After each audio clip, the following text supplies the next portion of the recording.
Qu'est-ce que vous voulez comme histoire? PNL nous a planté? Eh ben PNL nous a planté. C'est ce qui vous fait plaisir.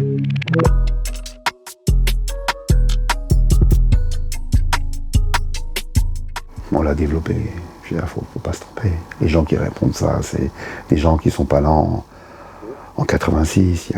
C'est un mouvement embryonnaire. Ce qui l'a rendu puissant, ce qui a fait qu'à un moment donné, la mécanique de l'ensemble des sorties se mettent en route, c'est parce qu'il y avait une exposition et parce qu'il y avait une audience. Quand tu as une radio qui se focalise sur un genre musical, qui le développe et qui le popularise, ouais, formidable. Bon, Skyrock est une radio avec un homme de programme dont c'était pas la culture.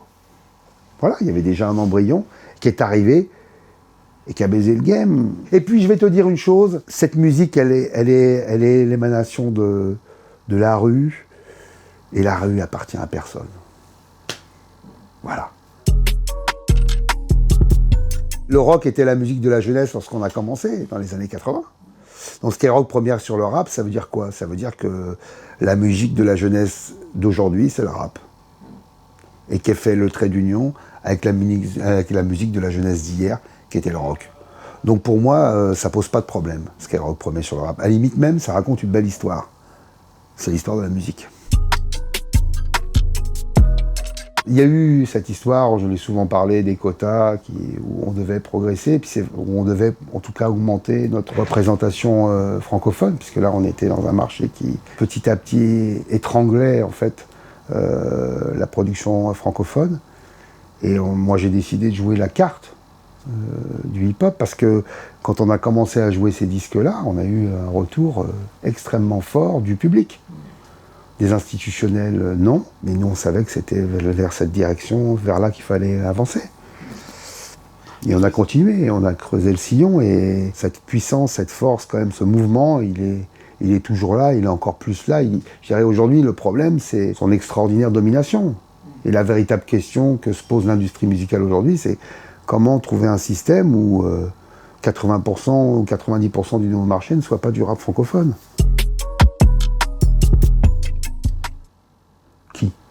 Quels artistes? Et la réalité, c'est que Lunatic, quand ils ont sorti leur album, on a joué 3 titres en playlist, dont un qu'on a joué beaucoup, qui était le son qui met la pression. Le son qui met la pression. Mais qu'on s'est engueulé avec eux, qu'il n'y a pas eu de Planète Rap, et qu'ensuite, ils ont sorti l'album de Booba et qui voulait pas être joué, quoi. Et puis ils ont fait quand même un score, ce qui est une réalité. Mais de toute façon, je vais dire une chose, c'est comme pour PNL et le Planète Rap. PNL, quand j'ai écouté la première fois, pour moi, j'ai pensé à Booba qui rappe sur du Pink Floyd. Les instrus qui sont complètement planantes, ça me rappelait totalement Pink Floyd. Et j'en avais marre à un moment donné des Planète Rap où il y avait, une espèce de cacophonie. Et j'ai dit, on va en faire un. Avec, pour la première fois, un décor. Vous venez pas. Vous faites des concepts pour chaque soirée. Par contre, vous envoyez un DJ et vous nous donnez 2 morceaux en exclu chaque soir, que jouera le DJ. Premier décor qui font le livre de la jungle, ils envoient le pof, et tout le monde après, PNL a planté Skyrock. Bon. Chaque fois, je raconte l'histoire. Mais les gens préfèrent l'autre histoire. Qu'est-ce que vous voulez comme histoire? PNL nous a planté? Eh ben PNL nous a planté. C'est ce qui vous fait plaisir. Je m'en fous, tu vois, qu'est-ce que tu veux que je te dise? Ce qui est con, mais cela dit, ça a été le premier avec un décor, et depuis, ils ont lancé un truc, et on a fait plein de Planète Rap avec des décors, et qui sont super. Ma starification au départ, elle vient des artistes. J'ai jamais demandé aux artistes de me mettre dans leurs morceaux. Hein. Ça, je te le dis. Numéro 1, 92 ans, à l'aise avec ou sans Laurent Bouno. Je fais pas mon son pour plaire à Laurent Bouno, mais c'est une victoire quand il est diffusé. Si Laurent Bouno kiffe pas, c'est qu'il a pas l'oreille. J'ai traumatisé la radio de Laurent Bouno. Tu te dis vrai, mais ton album est réalisé par Laurent Bouno. Quand on développe un artiste, c'est une prise de risque d'un producteur avec une radio. Moi, j'ai besoin de partenaires qui soient solides. Donc, il y a des gens avec lesquels je travaille bien, et puis il y a des gens qui veulent passer en force et avec lesquels je me méfie. Donc, est-ce qu'il y a des gens avec lesquels je préfère travailler? Oui. Mais a priori, je travaille avec tout le monde. Skyrock, urban music non-stop. Ouais. Comment tu vas? Ça va bien. Et toi? Ah, ça fait plaisir de te voir. Bah, c'est la vérité. C'est moi qui fixais cette règle. Qu'est-ce que je pense des règles que je fixe? Bah, je pense que ce sont des bonnes règles. Voilà. En effet, 2002, je n'ai plus fait ce que je faisais avant, c'est-à-dire tous les albums sont écoutés dans ce bureau et c'est moi qui décide des singles. Ça s'est arrêté avec Internet, mais Internet est arrivé. Et le streaming arrive. Je dois trouver des éléments objectifs chaque semaine.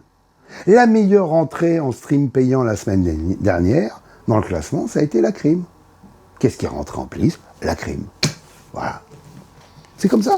Moi, j'ai des concurrents qui sont pour l'instant, qui n'arrivent pas à décoller. Mais pourquoi ils n'arrivent pas à décoller?